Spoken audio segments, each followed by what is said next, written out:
Okay, hello class! It's me again, Denden Obra. So yun, if I'm not mistaken, part 7 na ba to? Or part 6? So yun, welcome sa Introduction to Industrial Security Concepts. And yan, with me, no other than Denden Obra CSP. And yun, di ba nga, napag-usapan na natin security education program, di ba? Here it is, security education. So, alamin naman natin yung mga phases ng security education program. So, may 5 yan, class, okay? Una, initial interview. Ikalawa, orientation and training. Ikatlo, refresher conference. Ikaapat, security reminders. At ikalima, security promotion. So, let's go with number 1, initial interview. Okay? Ito yung ini-interview ng interviewer yung isang aplikanteng mag-a-apply ng trabaho. Okay? So, lahat naman na tayo siguro or mostly, yung mga working student dito nakadaan na ng first phase ng security education program. Tama? Initial interview. Ikalawa, kung natanggap na kayo, pasok kayo sa qualification ng isang aplikante na kailangan sa trabahong ito, andito na yung orientation and training. Ito yung detailed na presentation of personal security policy. Okay, nandito na yung i-orient ka sa ito yung company natin, dito ka magtatrabaho, ito yung duties and responsibilities mo, ito yung mga makakasama mo sa division, at ito yung mga policy natin about security, ganyan, as a personnel, ganyan, di ba? Ikatlo, yung refresher conference. So, usually, nangyari to every month, depende sa budget ni company. Pero yung conference, ito yung sama-sama kayo na mag-meeting para ma-remind yung responsibilities at ma-review yung guidelines at policies o pag-i-introduce ng bagong policy para ma-strengthen yung security education or yung seguridad ng ating kumpanya. Ikaapat, yung security reminders. Ito yung indirect approach sa pag-educate ng mga employee. Ikalima, yung security promotion. Hindi yung pagpo-promote sa trabaho. Security promotion, pinopromote palalo yung security. Ine-emphasize yung kahalagahan ng role ng security sa ating trabaho, di ba? Parang pag nagpo-promote ka ng product, sabi mo na, ito maganda to, bilhin nyo to, ganyan. Ganun din security. Ito maganda to, dapat ligtas tayo, ganito, ganyan. Okay? Dito na tayo sa document and information security. So, ito, mahalaga to, syempre, kasi ito yung may malaking role to sa araw-araw na operasyon at activities ng ating trabaho, di ba? Kapag yung mga contents ng document ay nailabas, di ba? Yung operational stability talaga magkakaroon ng problema. Pwedeng malugi ang kumpanya, pwedeng masira ang kumpanya, di ba? So mahalaga po na i-keep ang mga dokumento at impormasyon, lalo na kung top secret, di ba? Ito yung cycle ng information, okay? Ito yung nangyayari, parang yung cycle ng buhay, di ba? Ipapanganak, gano'n, tatanda, nade-deadlock po. Ganun din ang document or information. May cycle. May 7 cycle siya. Una, yung paggawa, creation. Ikalawa, yung classification. Ika-classify siya kung secret ka ba, top secret ba tong information na to, restricted ba tong information na to, or unclassified ba. Okay? Ikatlo, pag malaman na natin yung tamang classification ng document, lalo na kung top secret, isu-store natin sa pinaka-stored, secured na lugar, like file room, diba? Or vault, or safe, diba? Ikaapat is retrieval. Okay? I-retrieve natin, lalo na kung hahanapin natin ulit yung document, kailangan natin yung document, madali nating ma-retrieve. Ikalima, yung retention of purging. Okay? Pagre-retain Pwede kasing sisirain kung hindi na natin kailangan, i-purge natin or i-retain natin kung kailangan ulit, diba? Ika-6, yung transfer. Ililipat kung saan siya mas kailangan na na division. Like, kunwari, yung document nung mga kita nung last 10 years, ita-transfer natin sa planning department kung mas kailangan ba ng planning o mas kailangan ng legal. Ganyan. And disposition. Disposition, kapag yung sisirain na ba natin itong document na to or retain natin.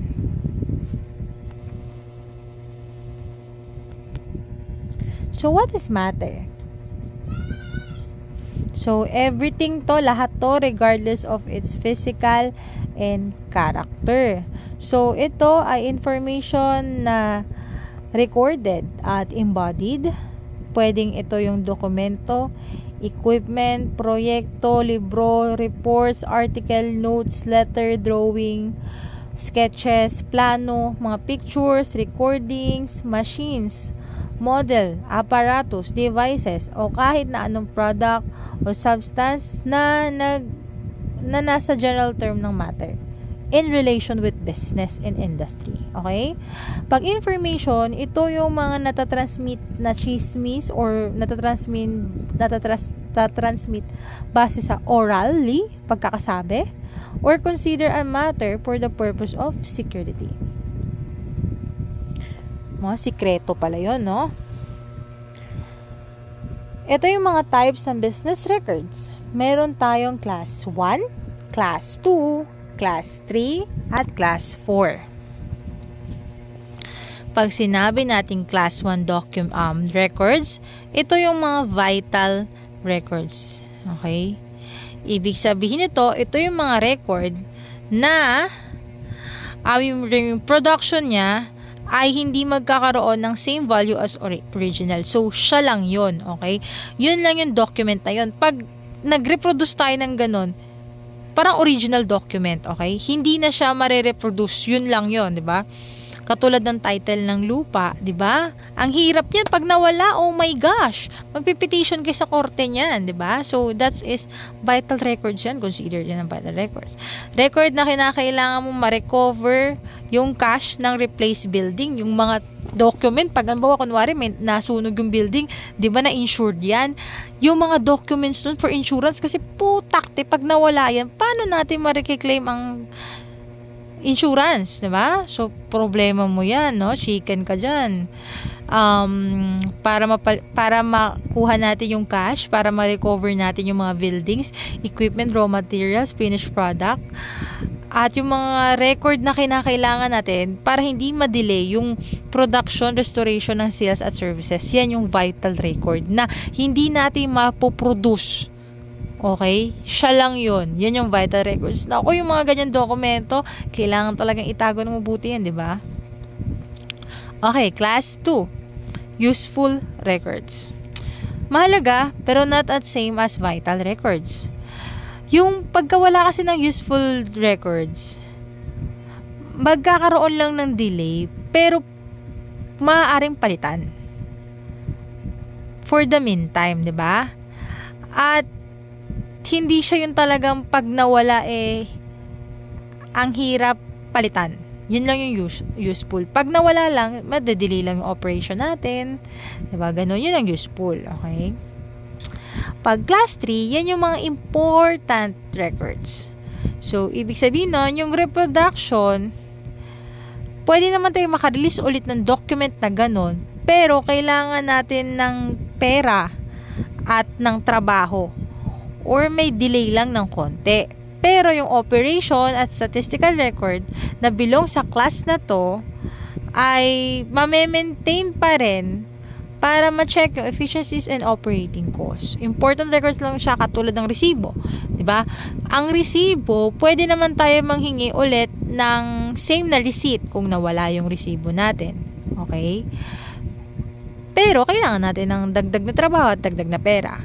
So, example yan ng important records. Class for non-essential records, no? From the word itself, non-essential. Hindi naman siya ganun ka-importante. So, ito yung mga daily files, routine nature, so that kapag nawala o na-destroy, hindi naman maapektuhan yung operation or administration. So, mahalaga talaga yung class A talaga yung vital records. Kamot ka talaga, patay ka talaga, no? Lalo yung mga DOAS, deed of sale. Diba? Ang hirap kaya nun. Pagka nawala yun, diba? Tapos yung mga involved na party doon, patay na. Patay ka dyan, diba? Lagot ka dyan.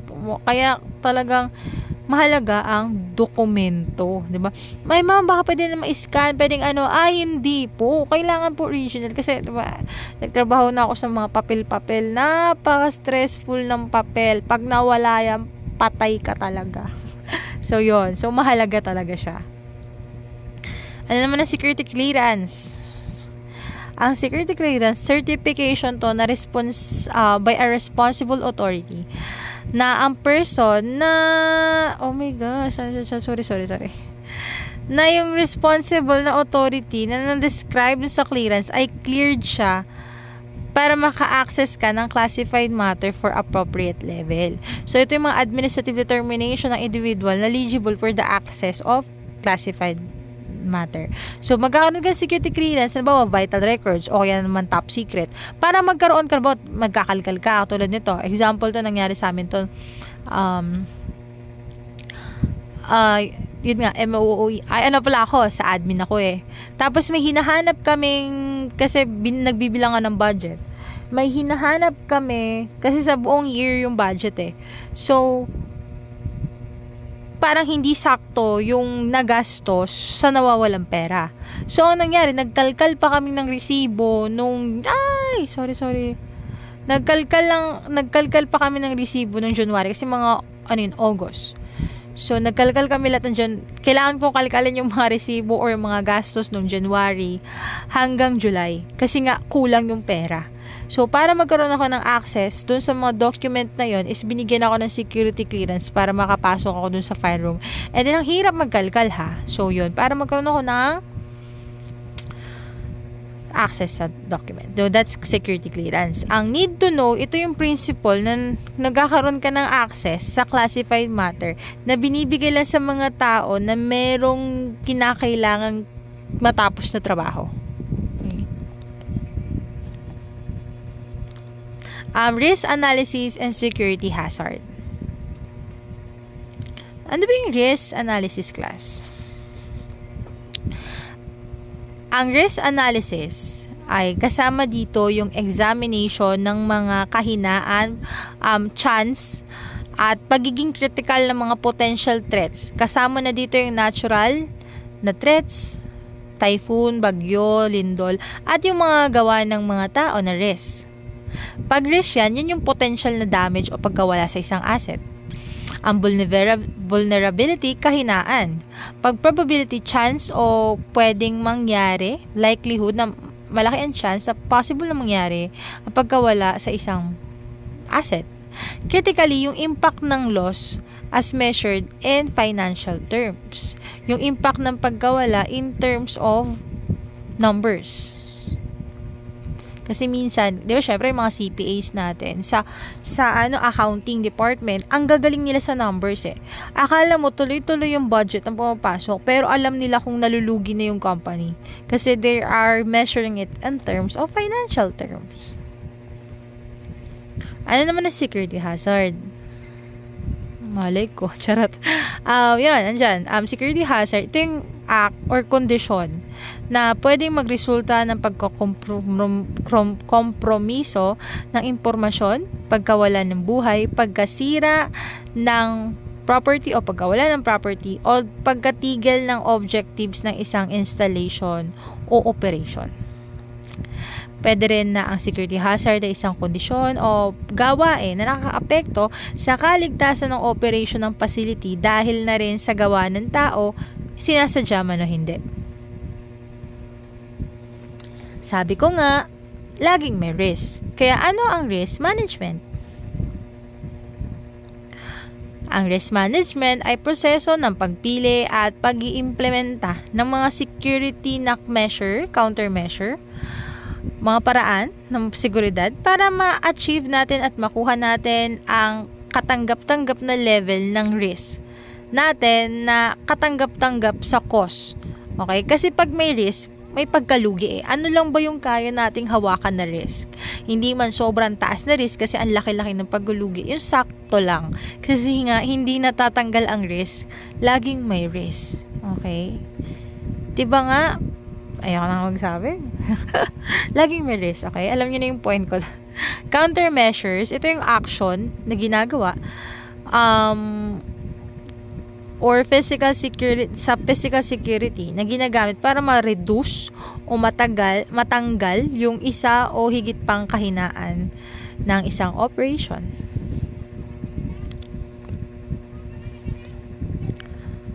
Relativity of risk and security.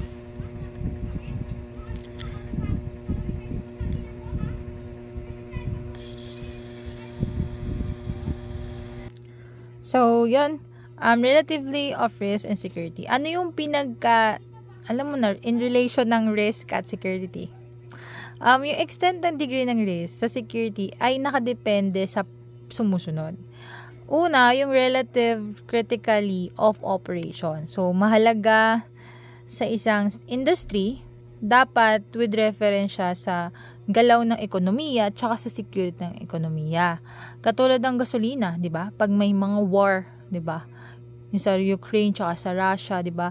Medyo tumataas ang gasolina.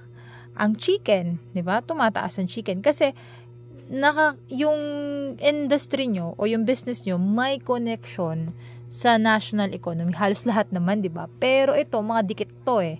Yung mga gasoline deposit, yung kuryente, yung communication transmission lines, at mga power plants. Okay? Pag relative vulnerability, ito yung susceptibility ng mga planta o establishment na masira, mawala, o matigil ang operation dahil na rin sa mga various hazard o yung mga delikadong bagay. Katulad ng, maganda example ito yung mga location ng buildings, malapit sa fault line, di ba? Yung mga machines o yung, alam mo na, possible na pagkakamali ng mga personnel sa paglagay ng mga lason. So, yun. Dahil na siguro sa kulang ng training. Ito naman yung mga risk management alternatives and strategies. Sabi ko nga sa inyo, hindi nawawala si risk. Nasa atin lang kung paano natin i-manage ng maayos ang bawat risk. At ito yung mga alternatives at strategies ng mga yon. Unang-una, meron tayong 5 nito: risk avoidance, risk reduction, risk spreading, risk transfer, at risk self-assumption. Pag sinabi natin risk avoidance, ito yung pagtatanggal ng risk totally sa isang business. Katulad nila ng proper disposal ng mga nag-i-inflame o nasusunog ng mga substances, yung mga daling masunog.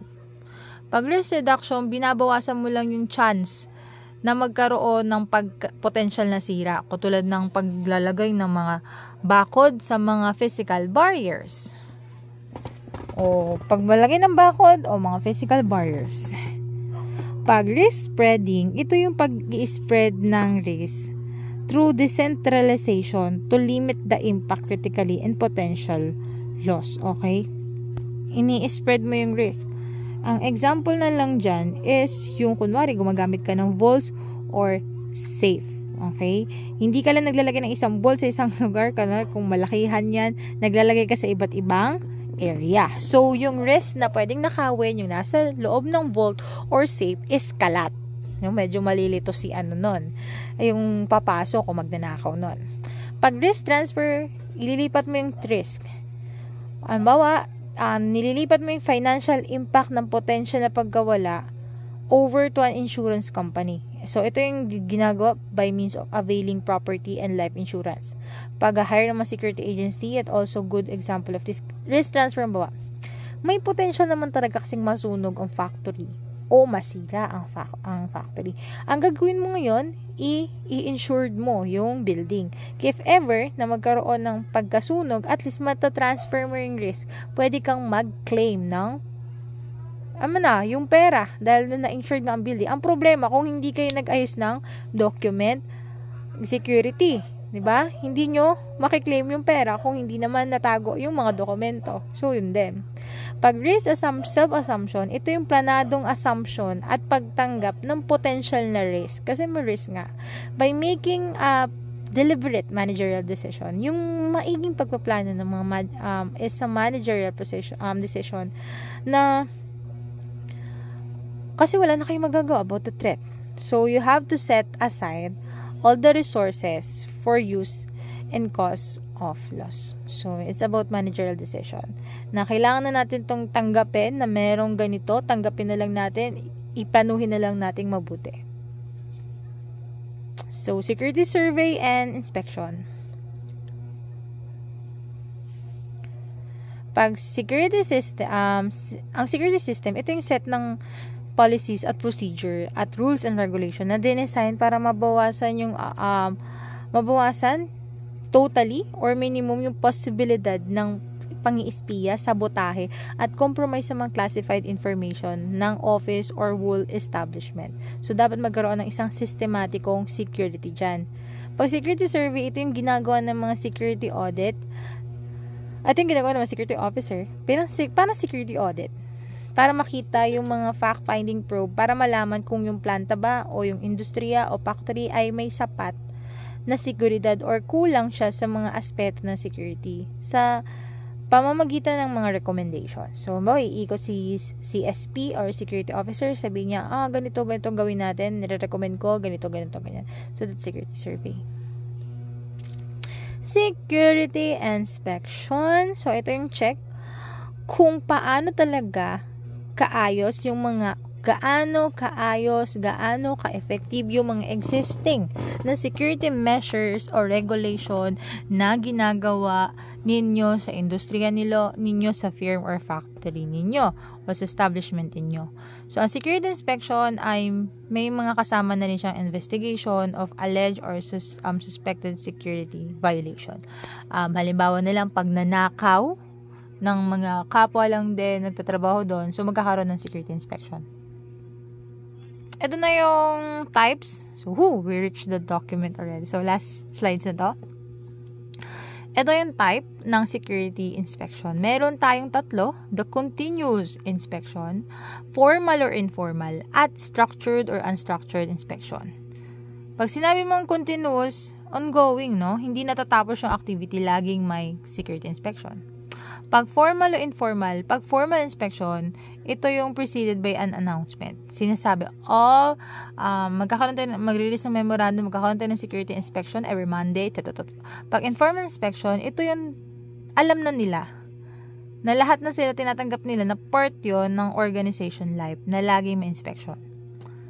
Na wala ng announcement, okay? Pag structured or unstructured, pag structured inspection, ito yung systematically from one area to next and so on. Ang security inspection na muna namin, itong building na to, sunod na yan. Pag unstructured, wala lang ito, random. Okay? Random na mag-i-inspection na sa mga pabrika, biglang nagkaroon ng roulette kung sino yung i-drug test, tapos tatanggalin. Okay? So, walang isa-isahin o unahin. Walang structure. So, yan. Ito na. And thank you so much nakarating kayo dito sa part 7 ng ating class with Introduction to Industrial and Security Concept. And yan, don't forget na mag-comment ng inyong mga natutunan together with the initial of your names and section for attendance checking purposes only. And any recommendation and feedback, talagang buong loob namin itong tatanggapin. At para makita ni YouTube algorithm at maiba to sa mga student na naghanap din ng ganitong content. So, see you sa next nating part ng class. And thank you. Mabuhay!